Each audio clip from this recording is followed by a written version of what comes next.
Hello everyone and welcome to the course overview lecture. I have a quick favor to ask of you. Please don't skip this lecture even if you've already taken one of my courses before. This is just going to be a really useful quick lecture on where to find a lot of important things for the course. So welcome to the course. I'm going to cover the best practices for taking this course, where you can find the notes for this course, how to ask questions to quickly get help, and then a little bit about certification, and then I'm also going to talk about the curriculum for the course. Okay, as far as best practices for the course are concerned, keep in mind that videos can be sped up to 2x speed. They can also be slowed down, so I tend to talk at a pretty steady pace. So me personally, I would actually probably speed up the videos the way I consume information, but maybe if English isn't your first language or you want to slow things down, you can also slow the speed of the videos. You can also check the video playback quality, so there's a little gear setting. If you notice the videos are blurry or you're having any trouble with them, you can always up the quality. All the videos are uploaded in 1080p. Also, you can use the curriculum tab to quickly navigate between lectures.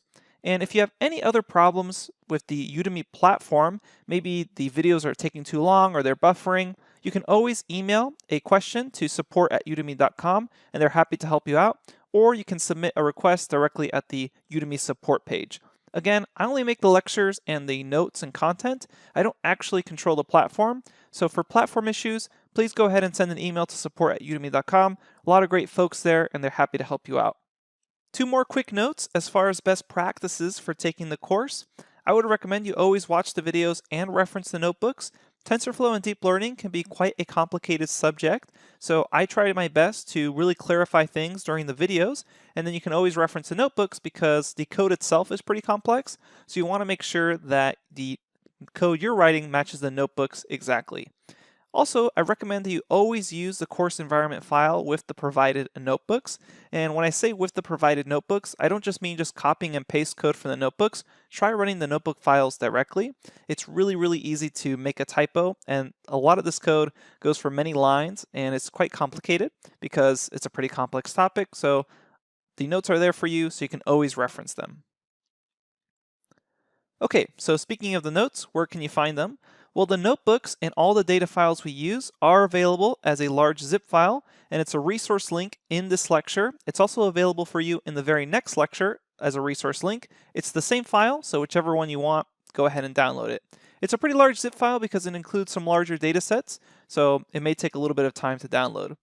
As far as the slides that you're going to see throughout the course, these are all Google Slides, and they're linked to in the first lecture of their respective section.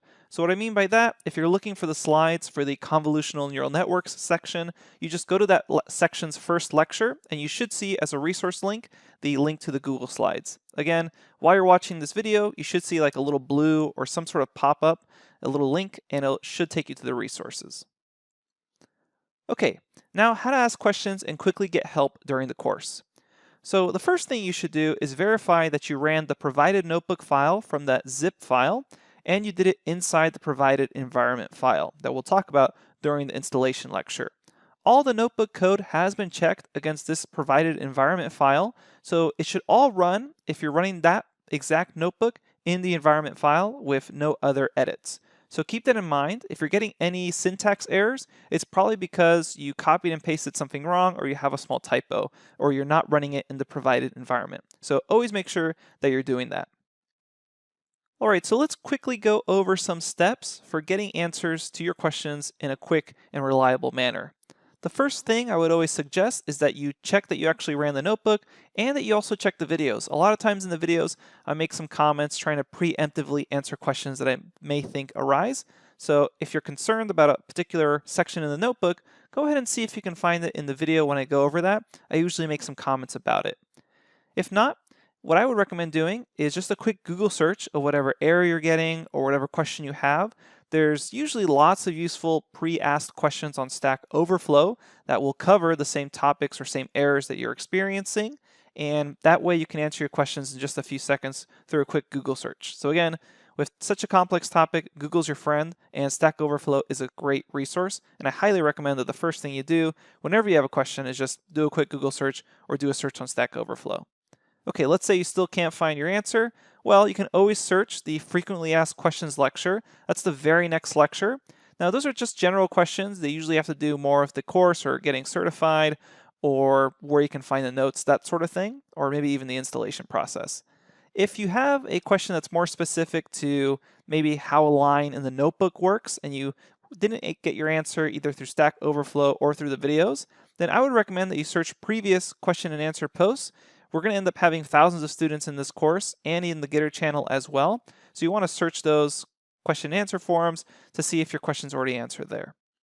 All right, so let's say you tried all that. You did a Google search, you tried looking on Stack Overflow, you searched the frequently asked questions lecture, you searched the Q&A forums and still can't find an answer. No problem, that's the point of the Q&A forums. So make sure that when you're posting to the Q&A forums, you include your main error or your main point in confusion. Try to make this as clear as possible. And also, it's really helpful if you link to resources or Stack Overflow links that you've already seen. That way you don't accidentally just get a reply to a Stack Overflow link that you've already seen and maybe didn't understand. I would also really recommend that if you're stuck on a particular point in the lecture, that you include a video timestamp. So let's say minute 12 of lecture 45. That way we know what you're referencing. And if necessary, include a screenshot if your error is pretty strange or it's more of a visual thing that's hard to describe. Screenshots really help out a lot. If you have a particular installation issue, make sure you include information about your operating system and the particular procedure you followed. Okay, a quick note on certification. You can check out the resource link for the support page details. Udemy has a support page that goes through the full details of how to get certified after you take the course. And as a quick note, if you have any issues with your certificate, maybe it's taking too long or you just want to change the name, go ahead and email support@udemy.com. Again, they're happy to help you out. I don't actually control anything about the certification. It's all done automatically through Udemy. So support@udemy.com can always help, and they're happy to answer any questions about your certification. Okay, let's quickly describe the course curriculum. Right after this, we're going to talk about the installation and setup of Python and TensorFlow in your environment. Then after that, we're going to do a very quick overview of machine learning, just as a little quick refresher, so you can get your mindset ready for the course. Then we have what we call a crash course section. In that section of the course, we're going to go over things like NumPy, Pandas, and scikit-learn. If you've already taken one of my courses, such as the Python for Data Science and Machine Learning Bootcamp, you may already be familiar with those libraries, so you don't actually need to do the crash course, in which case you can either skip it completely, or if you want to make sure you understand, go ahead and check out the crash course exercises and the solutions just so you can check your understanding. Again, that crash course is a little bit optional depending on what your prior experience is with those libraries. Okay, so you did the crash course, then we're going to move on to an introduction to neural networks. So in that section of the course, we actually don't touch TensorFlow. What we end up doing is we go through the very basics of neural networks. We have a very shallow learning curve there. I don't want to just like rev up the engines and then have you be lost at the very first sight of a neural network. So instead what we do is we have a very slow general introduction to neural networks. And then what's really cool is we manually create a neural network framework using Python that sort of mimics the TensorFlow framework. So actually in that entire section, we don't touch TensorFlow. Instead, we try to build out a little copy of TensorFlow manually. That way, once we actually reach TensorFlow, you have a full and complete understanding. After that section is complete, we then have what I refer to as the TensorFlow sections. And these are the sections of the course that really tackle a particular network topic and show you how you can work with it with TensorFlow. So they typically include a theory lecture, then an implementation example in TensorFlow, and then some sort of exercise for you to follow in TensorFlow. So those are all going to be dependent on whatever topic we're discussing. So you'll have a TensorFlow section on recurrent neural networks, convolutional neural networks, autoencoders, etc. Everything we talked about in the previous video. And last but not least, I just want to give a huge thank you to all the students who have enrolled, not just in this course, but all my courses. It really means a lot to me, and I'm so grateful to have the opportunity to teach you. All right, so without any further ado, let's go ahead and continue on with the rest of the course.